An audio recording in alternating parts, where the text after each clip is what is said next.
Inside Boxing's Throwdown. I'm Aurelio Martinez, Steven Johnson, and I'll tell you what, I've kind of been excited for this segment, Steve, because we had some good boxing, we had some good action. A lot of things happened in boxing this week that are going to be in the history books. I mean, from retirements to upsets to you just name it. It was a good week for boxing and boxing fans. And on this segment, we're going to go ahead and recap this week's boxing, and we'll save the second segment that we come into, and we'll dedicate that to recapping the Lomachenko fight and Rigondeaux. Okay, so but let's just get right into it, because we got a lot to talk about. Steve, talk about some of these fights going back to Friday night. Well, before we get to the fights, I want to talk about it. On Tuesday, they finally released the inductees to the 2018 National Boxing Hall of Fame. Yes.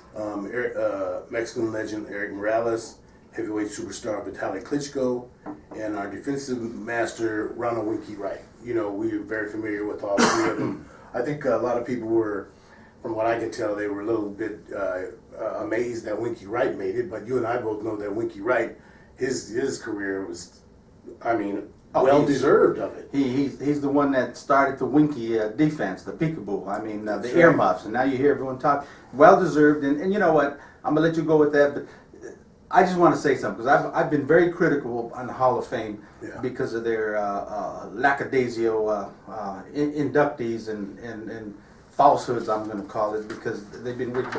But this is a good call. These are good people, and they are well deserved. I agree. I don't think anybody could question Erik Morales. You know, his wars are nothing else with Barrera, you know, were legendary. And once again, a credit to the sport. Vitaly Klitschko, for all the negative that you want to give him, he was a dominant figure. He and his brother Vladimir, at one time, I believe they both controlled the heavyweight division for about 4 or 5 years. Long time. Okay, yeah. So like I said, Winky Wright, though, you know, the guy just had a tough time getting fights. That's the thing you have to remember. Not what many guys are fighting, but when he finally got a hold of Shane Mosley and busted him up, that's when everything started to turn. Absolutely. So well deserved for him. Congratulations, guys. There you go. Let's move on. Let's talk about Friday night fights where we had on Premier Boxing Channel. That was on Fox Sports 1. You know, the main event you had, well, they were in Hialeah Park in Florida. But the main event was Jean Pascal, former light heavyweight champion. And he was taking on Ahmed Elbiali. And the thing was that Pascal had announced before the fight this was his last fight. So I don't know about you. My thing I thought is I hope he can finish on his feet. That's what I was thinking. You know, little did we know that Jean Pascal was going to come out and just blast out. You know, it didn't start that way. But no, it was a good fight. But Pascal, I got to give him credit, man, because you know he's someone that will always be in the fight because he goes 100% and he can hit. Yeah. And he can hit. And the good thing about Pascal is he can take a punch, because in his past fights, man, he's taken some shots, man, that would put anyone down. And I'll tell you what, all it does to him is get him a little more upset and more determined. Hey, man, the funny thing is that I think you remember this too. Pascal has always had that one thing that reminded me of Lonnie Smith. You know, remember how he'll look over here, and this guy's here, and he'll start looking over here, and you see the dude looking at, what's he looking at? He's over here, and he drops that bomb. He got that sense of deception, right. Man. It's some fighters have it, and it's a good thing because they know you're there. Yeah, well, you know, like I said, you know, once again, Pascal, he might, I don't know, he might be, you know, in 5 years, he might be looking at a possible induction in the Hall of Fame. You got to remember that he fought Chad Dawson, Carl Froch, he's fought them all. Sergey Kovalev, you know, so he might. But anyway, good for him. The undercard, what the exciting thing about that whole night on that show was that the undercard, some kind of way, we mentioned last week, the WBC had allowed, you know, Luis Ortiz, heavyweight Luis Ortiz from Cuba, to get back in, and they stuck him right back on this card real quick as a last minute, you know, fight. And what the bottom line was that he fought that big dude Martz. Yeah, okay, yeah, Martz. 6'7", big dude. And at ringside they had Deontay the Bronze Bomber. Absolutely. Wilder was in attendance. After the fight, of course, Ortiz blasted this big dude out. But after the fight, man, they're still counting the dude out, though. And Ortiz leans over the ropes and starts talking shit to Wilder. I know. Okay, so Wilder comes up afterward. They have him get up in the ring, and Wilder told him, he said, hey, basically, he said, look, dude, you escaped twice with, this stuff about testing positive. I'm going to give you this chance again. I'm going to bless you with another chance. That's right. I'm going to bless you with another chance. Then he said, I'm going to get you. But Ortiz kept saying, I'm going to knock him out. I'm going to knock him out. Just real quickly, Ortiz ain't knocking Deontay Wilder out. That's just real quickly. No. He's too slow. Deontay will blast him out. But Deontay even told him, he said, it ain't going to take me one round to get you. I'm going to tell you what, I'd be surprised if it takes him one round, okay? Because it's going to take him a little more, simply because I agree with you. I think Deontay will win the fight, but I don't think it's going to be a blowout, one of them type of fights. Simply because, you don't think so? No, because Ortiz does not allow himself to get hit solidly. He's one of them Cuban fighters which have some defensive and elusive skills. So it's not going to be as easy for Deontay to land that punching bag, stationary type opponent, monstrosity shot. And I'll tell you what, if Deontay comes in and starts to throw them shots like bringing his hand way out here from Mississippi and throwing them, he's going to get tagged. Okay, so it's going to be a different fight for Deontay. Now I think Deontay knows all the styles out there. He knows how to adapt, and he'll do well. But it's not going to be a one round come on and just like he did to Stavern. Well, I will say this. Saturday night was just, Friday night. Yeah. Ortiz hadn't fought in 13 months. Yeah. And so there's some rust he's got to knock off, and I'm sure he'll get back in it. I don't see it going more than one round. But anyway, let's move on to Saturday's fight. Okay. Guys, first we want to talk about the fight that was held over in the UK, over in England, because American Caleb Truax went over. He was fighting James DeGale, and James DeGale, is a guy, the IBF World Supermate Middleweight Champion is what he was. Caleb Truax went over there and actually dominated this fight. It was pretty amazing. The first couple of rounds, if you had a chance to watch, you saw the first couple of rounds. It kind of looked like, that Truax was outclassed. James DeGale, I think, he was out for almost a year and a half from a shoulder surgery that he had. I think he looked like he came back too fast, Aurelio. Okay. He should have taken more time. But the bottom line was Caleb Truax took advantage of it. He's now the IBF World Super Middleweight Champion. Guys, and I'm going to say this, whether you agree or not, this should end all this nonsense about you can't go over to the UK and get a fair shake. Because we saw what happened with Errol Spence. We see with Caleb Truax. Caleb Truax was a 16-1 underdog. Yeah. And I have to admit, when they went to read the decision, I was like, man, I don't know. They gave him the decision. He's your champion.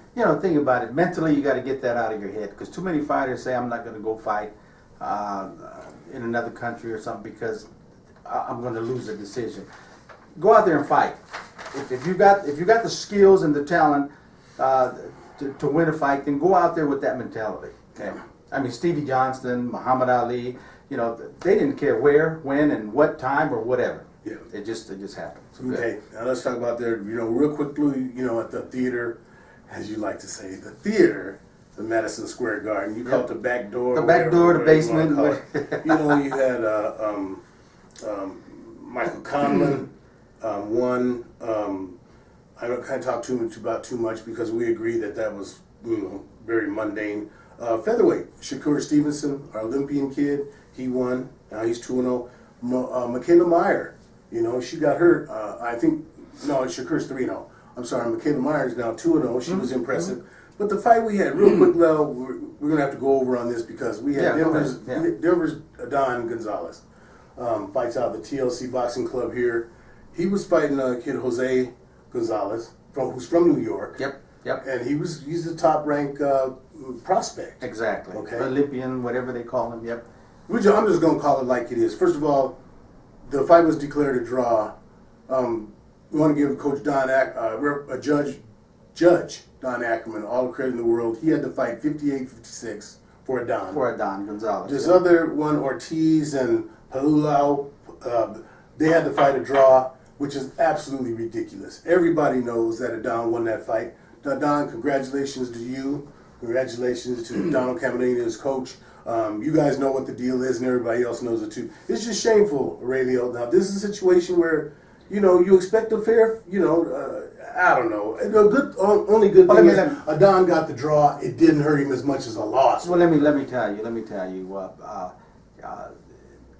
Adon was lucky to get the draw. He really was. I'm gonna tell you, he was lucky because everyone saw he wanted to fight, but also everyone knows that when you're fighting a top-ranked prospect, that they have their eyes on, and they're going to guide him into some type of championship so they can make money. It's a business for Top Rank. I mean, they make champions to make money. You know, Bob Arum is great at that. So obviously, for Adon not to get the loss was a very good thing, and you did have some honest judges in that thing. Okay, mainly the one Ackerman where he saw the fight and he saw it clearly what it was with Adon winning the fight, because Adon truly did win the fight.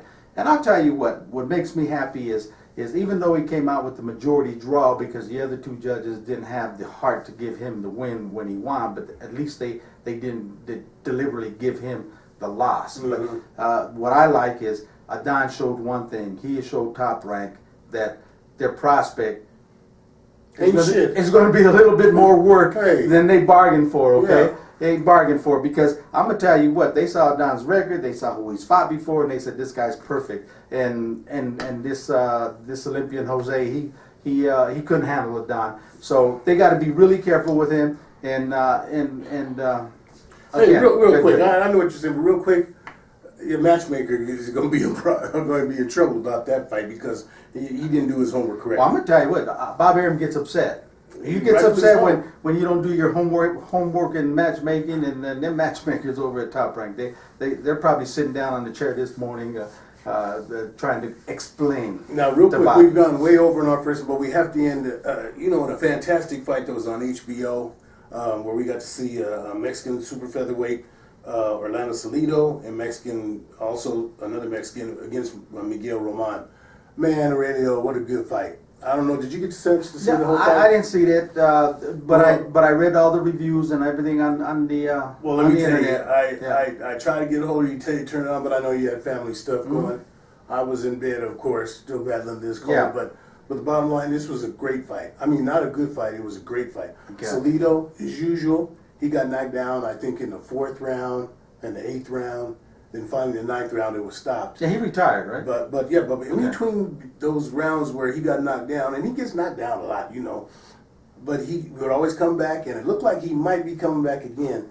And Roman put it on him, and finally they stopped the fight, and then he announced his retirement. Okay. He actually said that this is it for me, and he's a guy that I think, once again, Hall of Fame. He's got an excellent chance to be in the Hall of Fame.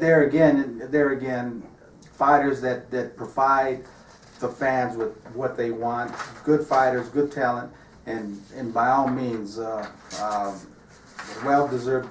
Their career was extraordinary. Very good. Yes, and for him to, after the fight, I think it was awesome. Just one thing, I have to say this, because the conventional thinking was that Salido wins that fight, he's going to get the fight with Lomachenko. And I'm sure Lomachenko was salivating at that because he loves fighting fighters that are 38, 40, 50 years old. Okay? That's just my opinion. So I'll finish up. Go ahead, Radio. Well, too bad for Lomachenko because he'd have beat the heck out of Salido right now. Because he's an old man. Yeah. But anyway, we're going to end this. But before we end this, I just want to go. We talked a little bit about Top Rank, and they were going to have a regrouping of Jose, because Adon basically exposed him as not the person that they thought he was. Well, another one they got to think of, Mike Conlon.